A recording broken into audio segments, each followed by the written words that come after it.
OM617 300D W124. These are all numbers and letters. To those who don't know, they might think, what are you on about?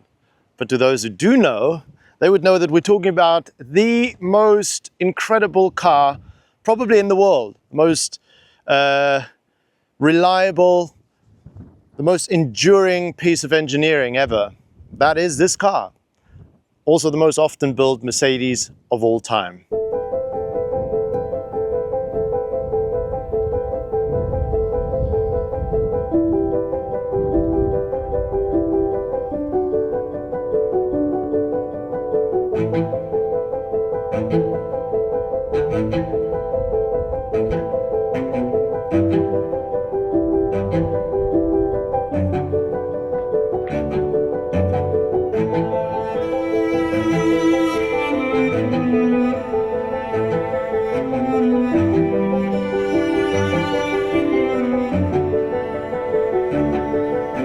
I've flown 12,000 kilometers around the globe to the most southern part of the continent of Africa, which we all know can be a very, very harsh place. I want to follow the stars, so to say, to see just how reliable these old Mercedes are. Because in Germany, they can find themselves nestled under a card cover somewhere in a basement and protected and polished and driven on Sundays. But what about here? What about under the harsh elements? We're going to have a look at this beautiful example of the W123, a 300 diesel, and it's a very special one for a variety of reasons. We're going to talk about that right now. I find this specific model quite interesting because I couldn't quite figure out, is this a facelift? Is it a pre-facelift? Around about 1979, Mercedes introduced the facelift for the W123, and they've changed a couple of things. And one of the big things is the lights over here in the front. With the facelift, it receives the other lights without the rounded bits in it. But that is a little bit of a misconception. It only really applies for the American versions, and this is as far as my research goes, because in Europe they kept building them with the round lights even after the facelift. But there are a couple of other things in this car that made me wonder, is this the facelift or is this not the facelift? For example, also the mirrors. Mirrors on the pre-facelift are in chrome, and the post-facelift they are sort of a harder blackish plastic. And I couldn't figure out why these are chrome ones, but then why some of the rest of the car actually says that it's a facelifted model. Anyway, long story short, this is the transitional facelift because not all the components were changed at once. Mercedes faded in some of those and changed them over a period of a couple of months in certain countries and certain times.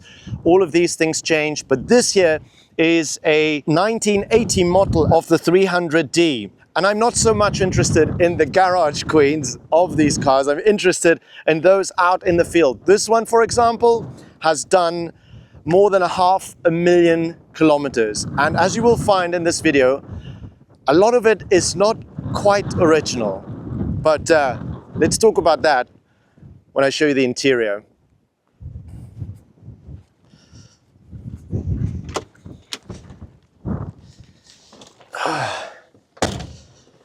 Right, welcome to the beautiful interior of this W123, a car that has seen years and years more of life than I have, and it really tells that it's been in Africa. The dash is completely cracked.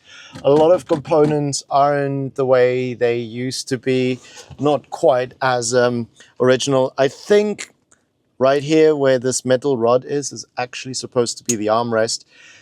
A couple of things have changed over time, but then sometimes the hands of time can be a little bit harsh on a car, can't it?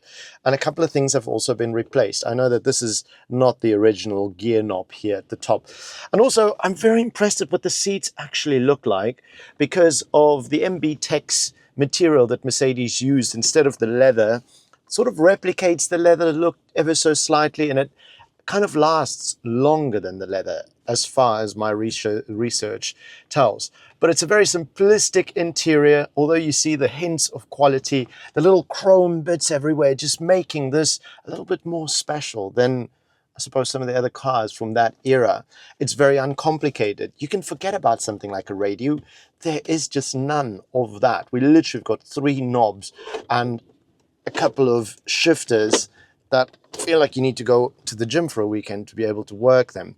Otherwise, here's a big button for your hazards. And that's really it. You got your prominent one lever does it all on the side of the steering wheel.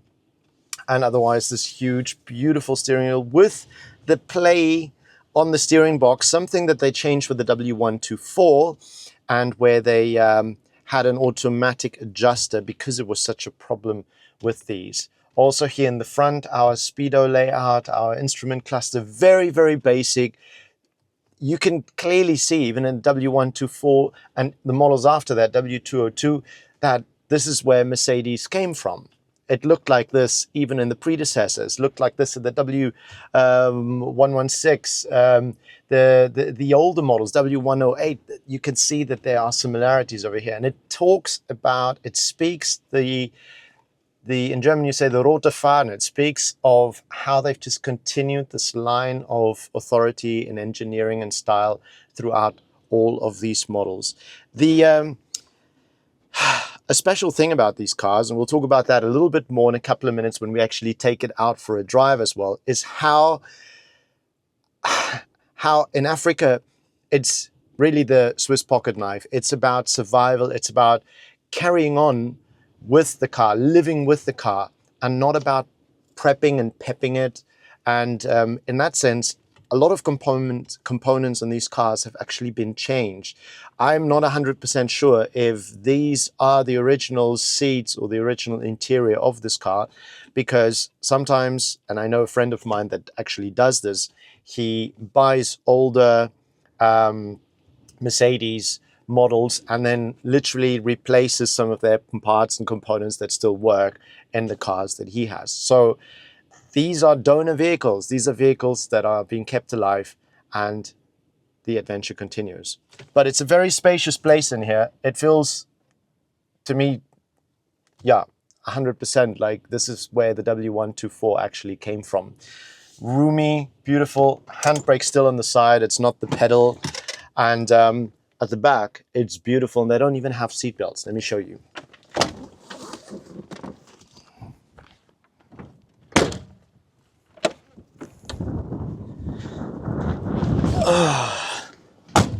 Wow, what an interior. It's so hassle-free. In the back of this, you still have the infamous armrest that can fold down, and the structure with the doors and the setup of where you have the opening hinge, the armrest, how you can close it, two portions, winding down your window before things ever became electric. Just very familiar and very peaceful. Absolutely beautiful.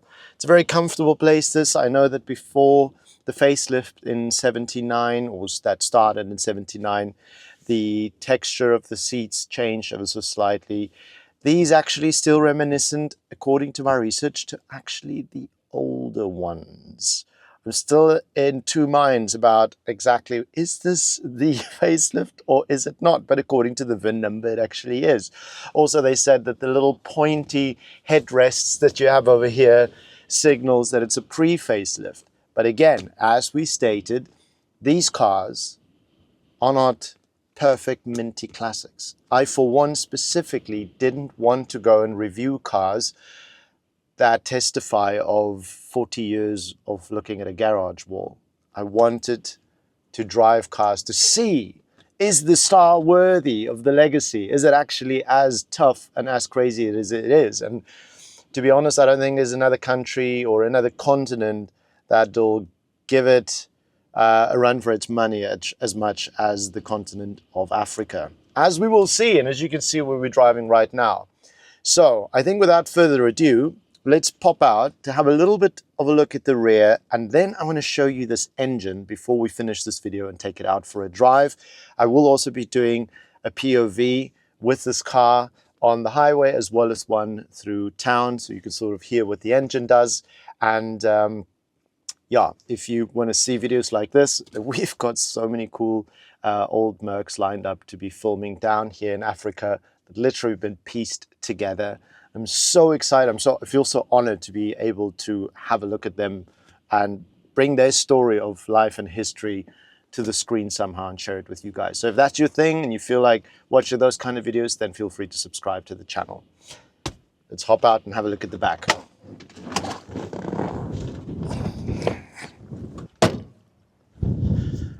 This, I suppose, is the very infamous picture that we all see, right? The rear of the W123, known as the taxi in Africa. I don't know how many hundreds of thousands of these cars were used as taxis, and here's the crazy thing, are still used as taxis. One of the most exciting things about going to Morocco next year with the W124 is actually seeing just how many of the 123s and the 124s still drive in Morocco. Now here we come again, and I'm really open to your guys giving me some opinions. I know that in the States things are different with regards to the facelift and how they changed, as it is or has been in Europe, and this car is down here in the southern tip of Africa. Rear lights, as we know them, the what do you call this? The rift rear lights, so to say, reminiscent to what we see also in the W124. This is a sign of the facelifted model, and it's a very ingenious way of making sure that when the light gets dirty, mud, grime, dust, whatever the case might be, it might stick on the outer side, but the inner side, which has really got an indentation of, feels like 2 centimeters, 20 millimeters, obviously is spared a little bit. So half of the light's always still going to be visible and working if the other half is dirty. Mercedes-Benz, absolutely ingenious. Massive boot, and of course the nomenclature of 300D, just making sure that you know that this is an absolute monster. Not in the sense of speed, power, performance and all that, but just in longevity. I mean, here we are driving this car, a 1980 model that makes it, what is that, 45 years old? 45 years old. This car is my senior, and it's still driving, and it's still freaking amazing. Let me show you up front just how amazing that is.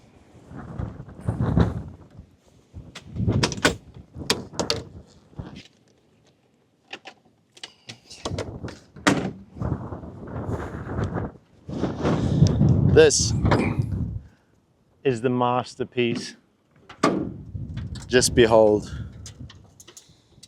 45 years old, and it still looks absolutely immaculate. The 3-liter 3005 cc inline 5-cylinder diesel. No turbos, no crazy electronics, no intercoolers, just plain old direct injection pre-combustion chamber diesel. Not a lot of power, not too much torque either. But it's not about attacking the road. It's really about the flow and how you go. And so driving is a bit more of an adventure. It's not just to get in and go. It's something that you need to contemplate, that you need to consider, that you need to really think about. And then it becomes a beautiful journey. And the adventure that she's conquered so far is honestly something really to be admired. I want to show you just before we end this video why this is so exceptional with the OM617.